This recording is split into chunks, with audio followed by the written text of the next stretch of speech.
She said, "I'm in meetings all day." I replied, "Then who's that guy you're with?" After a tag exposed cocktails at noon, not work, and her read receipts went silent. The photo spoke louder than any alibi, ending excuses, calls, and our engagement in one brutal moment. That Wednesday started like any other, the kind of ordinary morning that fools you into thinking life is steady. I'm Ethan, 31, a graphic designer from Seattle. Coffee mug in one hand, car keys in the other.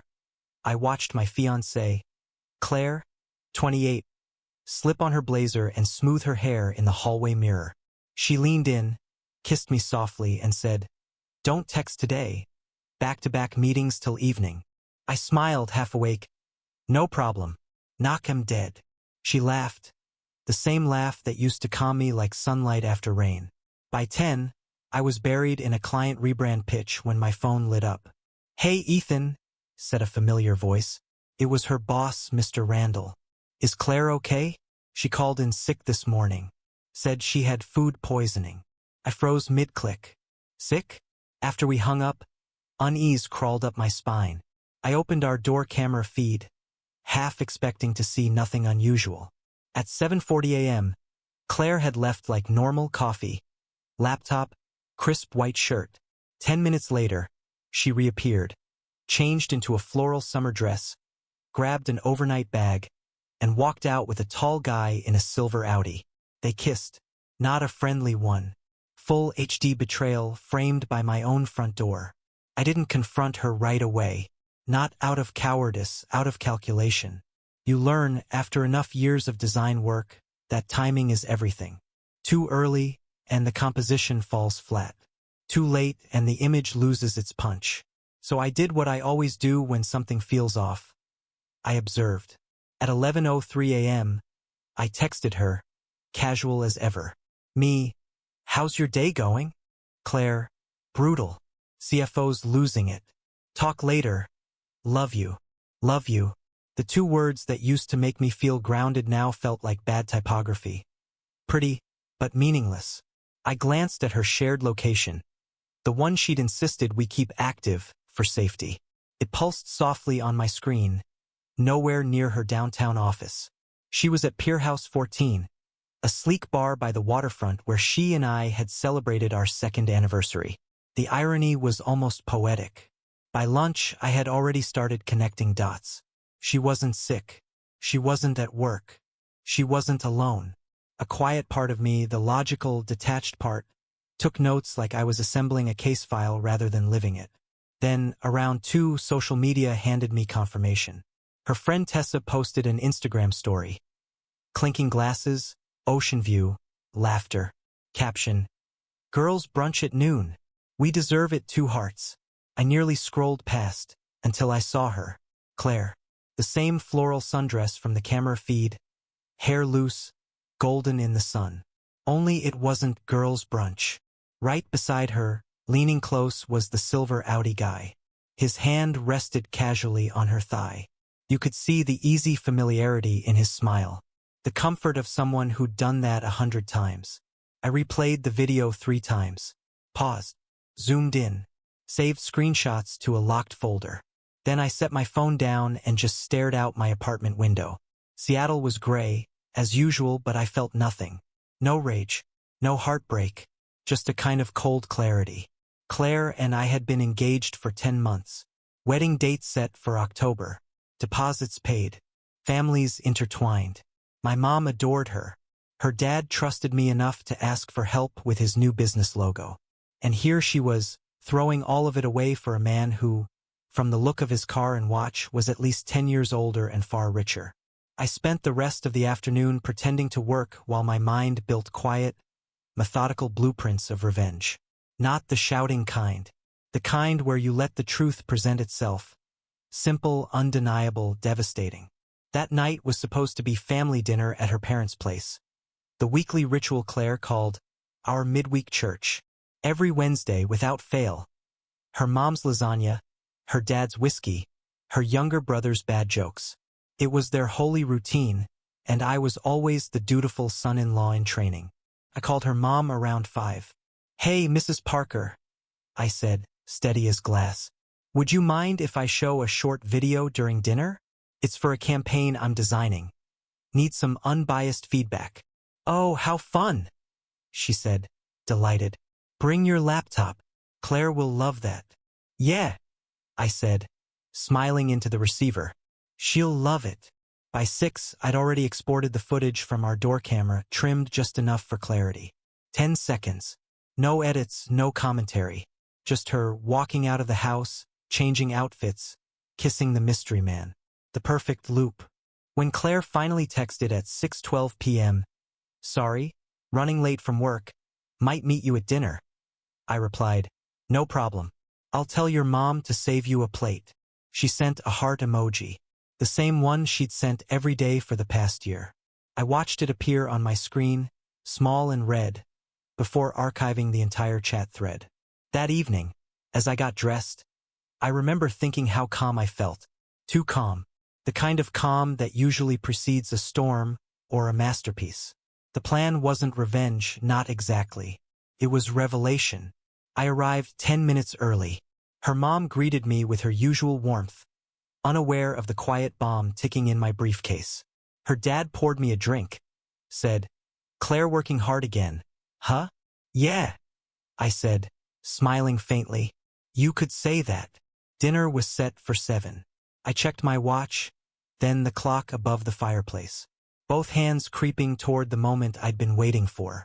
Outside, headlights swept across the window as the silver Audi pulled into the driveway. Claire was right on time, and I thought, as the front door opened and her laughter filled the hall, this will be a dinner they'll never forget. Everything started like every other Parker family dinner. Warm lighting, soft jazz, a bottle of Cabernet breathing on the table. Claire arrived right on cue, glowing, like she hadn't spent the morning lying and the afternoon with someone else. She kissed my cheek, light and quick, then greeted her parents as if nothing in the world was amiss. "Ugh, what a day," she sighed dramatically, sliding into her usual seat beside me. "Back-to-back meetings. I swear, if Randall schedules one more call, I'll quit." Her dad chuckled. "You've got his work ethic, kiddo. That's a compliment, by the way." She smiled, spinning her fork in the pasta her mom had made, painting herself as the overworked, innocent professional. I watched her talk, watched her hand brush mine like always, and I felt absolutely nothing. "So, Ethan," her mom said kindly, "how's the project coming along? You said you wanted to show us something?" "Yeah," I said, glancing at Claire. "But it's not from work. Thought we could all see it together." Claire looked curious, unsuspecting. "Ooh, what kind of surprise?" "You'll see." I stood, plugging my laptop into the HDMI cable that her dad used for movie nights. The TV blinked awake, screen glowing against the dim room. For a few seconds, all they saw was the frozen thumbnail. The front porch, our doorframe, morning sunlight. "Just something short," I said, clicking play. The 10-second video began. Claire stepping out of the house in her usual work outfit. Claire returning minutes later, changing into that floral sundress. Claire walking out again, this time with the man from the silver Audi. The kiss, clear as daylight. Silence hit the table like an earthquake. Her mom's fork clinked against her plate. Her dad's hand froze midair. Even the family dog, curled up near the fireplace, lifted its head as if sensing something seismic. Claire's face drained of color. Her hand trembled around her glass of wine, which tipped slightly before she caught it. What is this?" her mom whispered, voice cracking. "It's not what it looks like," Claire said quickly, too quickly. "Ethan, what are you doing? Why would you?" "Oh yeah," I said, voice steady as stone. "Then why did your food poisoning take you to a bar by the bay?" Her dad turned toward her slowly, disbelief hardening into something else. "Food poisoning? It was a misunderstanding," she stammered. "That was just an old friend. We met for lunch. He's going through a divorce. I didn't want to make a big deal out of it." "A divorce?" I repeated quietly. "That explains the overnight bag?" Her mom gasped, her hands flying to her mouth. Claire looked at me, eyes darting between panic and rage. You went through the cameras? You spied on me? You lied to me, I said simply.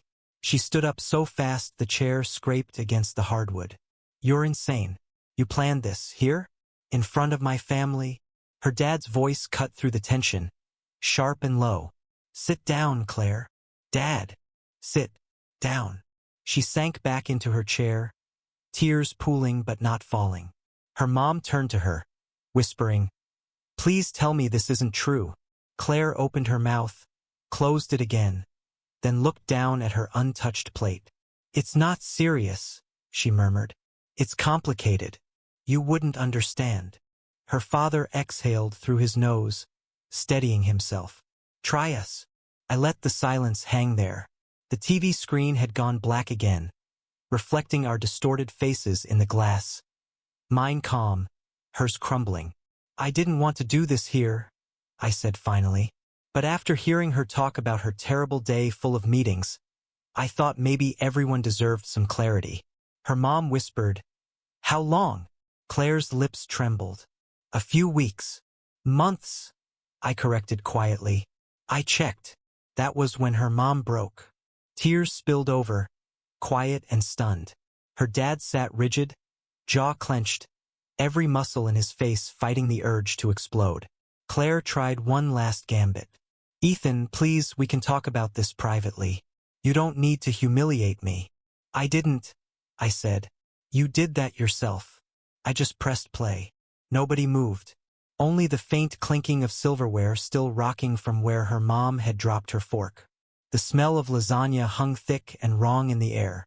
Finally, her father stood. Ethan, son, he said quietly, voice heavy with shame. Thank you for being honest with us.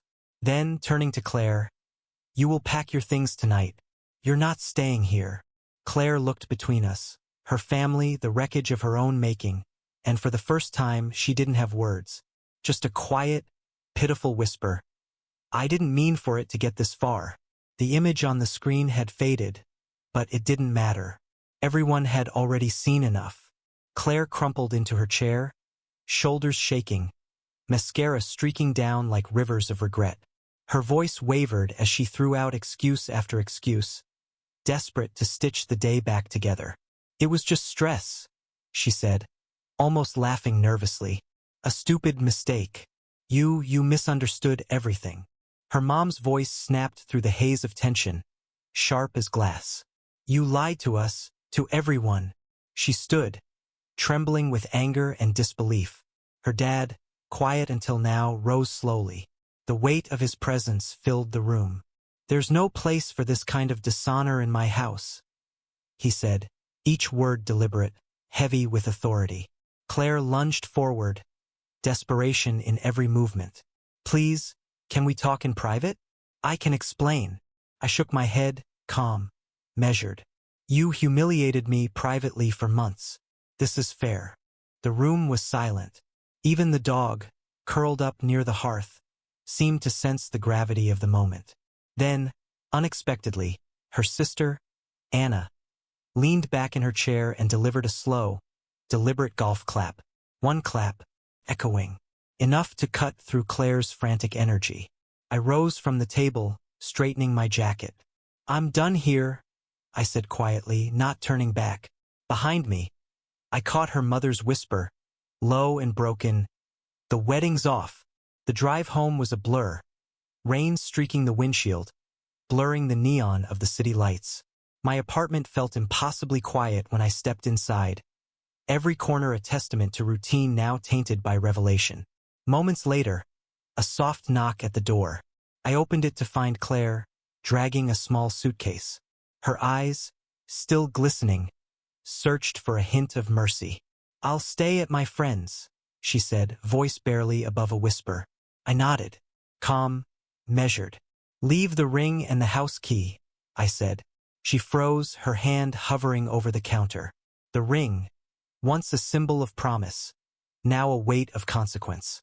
Slowly, deliberately, she placed it down. Then the key. Quietly. No words, no fight. I closed the door behind her, the click echoing like a punctuation mark on the chapter we just ended. The room felt emptier, yet somehow lighter, as if the air itself had shifted. For the first time in months, I could breathe. I sat at the edge of the couch, staring at the city beyond the window. My phone buzzed, her texts, unread, inconsequential. I didn't open them. I didn't need to. The narrative had already written itself. Outside, the rain continued, steady and cleansing. Inside, silence. And in that silence, there was an odd kind of victory. Not loud, not gloating, just quiet acknowledgement that some truths, once revealed, cannot be unseen. I poured myself a glass of whiskey, raised it to the empty room, and whispered, "Here's to clarity." The ring sat on the counter, catching the dim light like a cold reminder, and I felt a peculiar calm wash over me. Life would continue. Plans would be rebuilt. Trust would be cautious, measured, but I would not be fooled again. Claire's image, carefully curated, polished, untouchable, had crumbled. And in its place, there was only truth. Not loud, not vindictive, just unarguable, undeniable truth. That night, I didn't sleep immediately. I sat by the window, watching the rain trace the panes, and felt a strange sense of order return. The chaos of deception, manipulation, and betrayal had been exposed. I was still here, whole, intact, and for the first time, completely untangled from her lies. By the time the city lights blurred into dawn, the apartment smelled faintly of the coffee I'd left brewing, clean and ordinary. The storm outside had passed, and inside, for the first time in weeks, so had the storm within me. I didn't gloat, I didn't celebrate, I just exhaled. And in that simple exhale, I realized silence, order, and dignity. Those were the only trophies worth keeping. The morning after, my phone buzzed incessantly. Claire's name lit up the screen. I didn't answer. Instead, I opened the text thread. The message was long, typed with trembling fingers, or so I imagined. "You violated my privacy. That video was illegal. You have no right to expose me like that. I will be seeking legal action." I stared at it, a slow, measured exhale escaping me. Illegal? Perhaps in some twisted world. But in mine, honesty isn't a crime. An hour later, the phone rang. Unknown number. "Ethan?" A voice said. Male, casual, almost nervous. "Lucas, the silver Audi guy." "Yeah," I said cautiously. "Hey man, I didn't know she was engaged." I chuckled, a short, dry sound. "Cool. Still don't care." The call stopped, but the social media storm began almost immediately. Instagram stories, Twitter posts, subtle Facebook digs. Toxic men, narcissistic ex, survivor energy, heartbreak warrior. I didn't respond directly. I opened my photo folder, found the screenshot from our door camera. Claire and Lucas, the kiss, timestamp 12:15 p.m. I posted it to my private story with a caption. "Misunderstanding." Within the hour, her posts vanished. Like someone had flicked a switch, the narrative dissolved. Then came the letter. Thick, expensive-looking envelope, printed on heavy stationery. A lawyer, demanding compensation for emotional damages, shared expenses, and the mental anguish she claimed I had caused. I forwarded it to my own lawyer, who read it carefully, then looked up from the desk, eyebrows raised. "Let's be clear," he said, calm and deliberate. "No marriage, no claim. She's out of luck." I smiled, let the words sit. By week's end, the fallout escalated. Her boss called me indirectly through HR. It turns out Claire had spent lunch hours at the bar, telling colleagues she was handling a crisis with a client. When the HR manager dug a little deeper, using timestamps from her own work submissions, the truth came out. Food poisoning was a midday date at the waterfront bar with Lucas. Her reputation at work cratered. Email threads were forwarded, whispers circulated, and by Friday afternoon, HR had terminated her. Performance issues? Lies? Disloyalty? A combination of all three. Meanwhile, her friends tried to contact me, pleading for context, defending her character online. I didn't respond. Every time I checked, the feeds had quieted. No chaos, no fury, just the gentle collapse of a constructed narrative. By Saturday morning, I was sipping coffee on my balcony, looking over the skyline. The city moved at its usual frantic pace, unaware of the small but decisive victories that had unfolded in my apartment. Claire's digital presence had vanished like mist in the morning sun. Her mom texted later that afternoon, quiet and tentative. "Are you okay? We're shocked by everything." I replied simply, "I'm fine." She made her choices. That's enough for me. For the first time in months, I felt the weight lift. Not triumphant, not vindictive, just unburdened. The lies, the manipulation, the deceit, all carefully unraveled without my raising a hand in anger. The lesson was clear. Deception, no matter how meticulously staged, collapses under its own weight when exposed to the light. And sometimes the quietest actions, pressing play, saving a screenshot, letting evidence speak, are the ones that echo the loudest. By Sunday, the apartment was calm. Claire's room empty. The front door key still on the counter. Her absence was complete. Her chaos contained. And for the first time, everything felt right. Not because I had won, but because truth, simple and unshakable, had finally been restored. Then came the breakdown. It was mid-afternoon when she appeared at my office, hair disheveled, mascara running, her heels clicking frantically against the polished floors.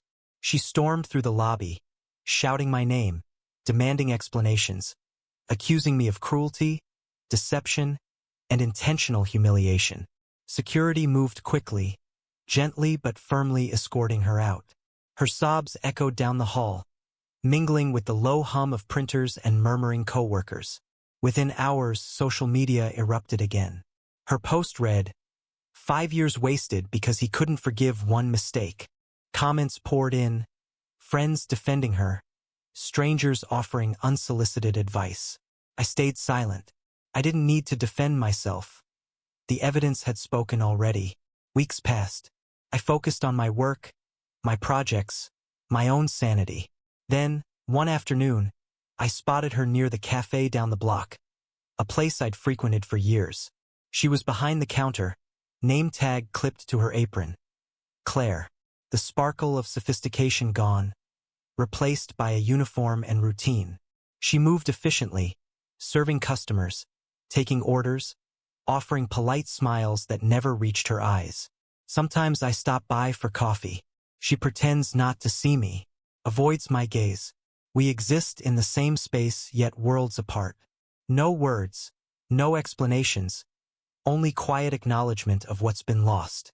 The city hums around us, oblivious to the undercurrents of history between a barista and a former fiancé. Recently, an envelope arrived at my door. 8 pages, handwritten. Every line a mix of excuses, self-pity, and a version of the story that only she knew. I read it slowly, letting the words wash over me. The rationalizations, the half-truths, the attempts to rewrite reality. Then I reached the final line. "I forgive you." I didn't respond. I folded the pages carefully, placed them in a frame in my garage. Not as a trophy, not as a reminder of victory, but as a testament to the absurdity of human ego and the resilience of truth.